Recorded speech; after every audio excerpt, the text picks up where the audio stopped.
WNS, really cool thing near and dear to my heart, and brought to you by Cole Roofing and Pfister Energy. It's called the WNST Community and Charity Series. My little pet project around here to learn a little bit, give a little back, and educate a little bit. We reach over 100,000 people every month on LinkedIn, Snapchat, Instagram, Facebook, Twitter, text, the newspaper, everything we do around here. And, I wanted to reach out and tell some stories. I've been doing this from the beginning. Anybody familiar with my career, we were doing things for Ed Block back in the 90s, raised over $250,000 for them. Last century, as I like to say. But very few things have sort of touched the radio station that I have more than the zacking story. And I have never zacked. This is my first zack on the air. I'm just getting rid of my pen, but I want to do that. And, of course, with my wife's Jen Strong movement, there are triumphs and there are tragedies, and then there's moving on and doing good things for the world. The Lederer family has been doing this from the beginning, along with a ton of people, including the folks at the University of Maryland in many, many ways. The Zacking Running Festival, Zacking Against Cancer, Zacking Running Festival. It's at Turf Valley. It's coming up in November. Zach's Pop. John is here to tell us all about everything, and I think a lot of folks in our community are familiar with your boy in the battle and the Terps and the basketball program and everything that went on. But this legacy keeps on, and you guys keep giving back and keep getting involved with great stories, which is why my wife's survival has spurred me on to do what I do, which is tell stories. John, good day to you. Tell me all about life in the Zacking Running Festival, because this thing continues to grow. It does, and thank you very much, Nestor, and thank you to WNST, and also congratulations to your wife. That's just wonderful. So you're talking about the Zacking Against Running Festival. The foundation was started by our son, Zachary, after his second diagnosis with cancer. Zachary was 11 years old when he was first diagnosed, and although they told us to take him home, make him comfortable, there was nothing they could do, they did prescribe radiation. Unfortunately, Zachary beat that cancer, and after 5 years, we had the party. He was done. He was cancer-free. He went on to finish middle school. He went into high school, and he actually played varsity football. Loved sports. Just a great kid. Good grades. Had a lot of great friends. Just one of those all-around great kids.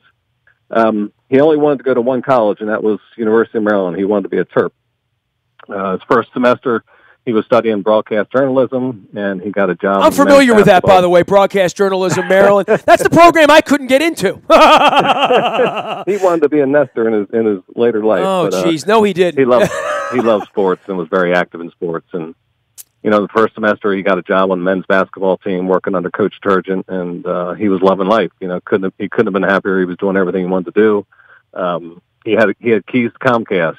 He was the big wig on campus, so he loved where he was. Second semester, unfortunately, the first couple of weeks he was experiencing some numbness in his left leg and his left hand, and unfortunately, we rushed him to Hopkins. And unfortunately, he was diagnosed with a new tumor in his brain.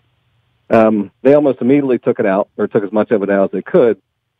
And in the ICU after the surgery, about an hour and a half in, Chris and I are sitting next to him, and he sits up in his bed, and he makes this muscle pose. And he says, "Take my picture." And we were reluctant at first. We wanted him to lay back down, but we took it nonetheless and asked him why he wanted that picture taken. And he said he wanted to make sure his friends and family knew that he could beat cancer a second time and that they didn't need to worry about him. That picture ended up on Facebook, and it was dubbed Zacking. What a world, right? Literally, right? It went worldwide. We had thousands of people from around the world sending in pictures of themselves making that pose in support of Zachary, and really in support of all of those battling cancer. And it became a symbol of strength, courage, determination, and hope. And it was what Zachary felt throughout his process, and it's what inspired him to start the foundation. What a world we live in, right? I've been there twice with my wife as well with diagnosis, and the support's incredible. But, you're an old guy like me, John, and back in our day, if this would have happened when I was 11 years old, 1979, we would have been hiding in a closet somewhere, sequestered from the world, no Facebook, no internet, no friends, only the people that could get into the hospital were wearing masks.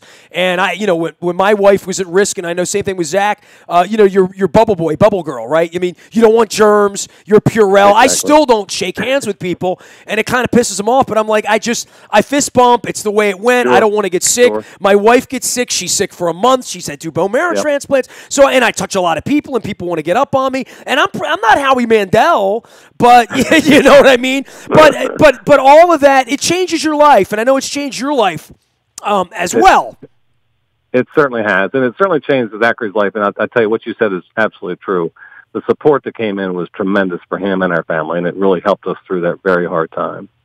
Well, tell us about your event in November real quick before we both start balling here. We don't get any radio done, so one of us is already a mess. But for you and doing these events and telling this story, and I know you caught yourself. Sometimes you tell it, sometimes you get away with it, sometimes you can't.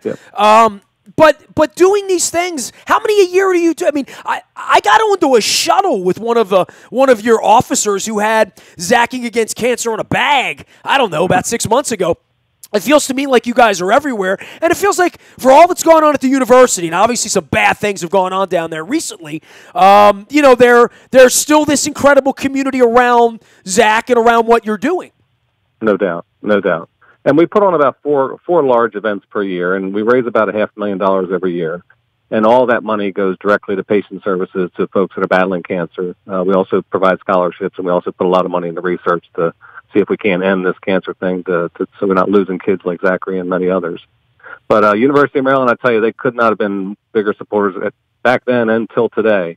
Coach Turgeon, Kevin Anderson, when he was there, they were just unbelievable to us and our family, and it continues. So we really appreciate the University of Maryland and all they do. What's going to happen on this day here? And, let's run through some events because anybody can go to the website and learn more about it. It's zackingagainstcancer.org. The event, and obviously you can go to Facebook, and it's sort of everywhere. There's a zackingrunningfestival.com website. The running festival is Saturday, November the 17th. Give me the lowdown on everything that's going to be happening on the 17th of November. So November 17th, this is our fourth year. Last year we had over 1,000 runners. Wow.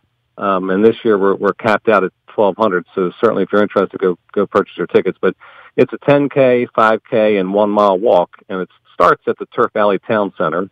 And we actually run the golf course, the Turf Valley Country Club Golf Course Cart Pass. And it's a beautiful golf course. It's a beautiful run. I've driven that road in there. I'm not a golfer, but I've been to events there. That's a beautiful road. The neighborhood has been built up around there now. It used to just literally be out in the woods, and now there's a community there as well. But the access roads there, flat, beautiful, and, that's the kind of day there now. You're talking about 8:30, November 17th. You're probably going to have a 45, 50-degree kind of morning where it's going to be real comfortable as opposed to the July 5K. Yeah, that's true. And the runners love that kind of temperature, and then afterwards they come back to a heated tent, and we've got a wonderful band, Dixon Ulmer Band, Bloody Marys, craft beer, oysters, pizza, food from the vendors. It's really a huge party afterwards. Refreshments. We need refreshments, right?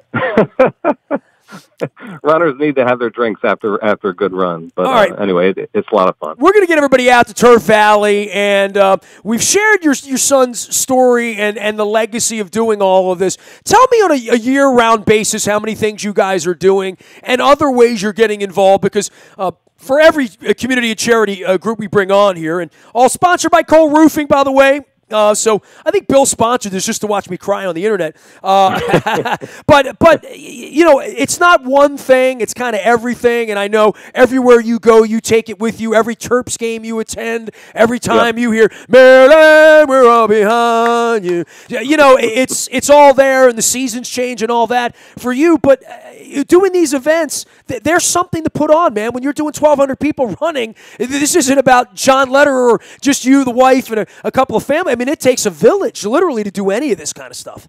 It does. And Zachary created that village. Before he died, he picked his board of directors. He picked all the folks that wanted to be on his committees. And that's really who does the brunt of the work. We do have a couple employees that are working in our office, but the most of the work is done by our committees and our volunteers. And it's a lot. It takes a lot to do it. We have another large event, which is Living the Dream Gala.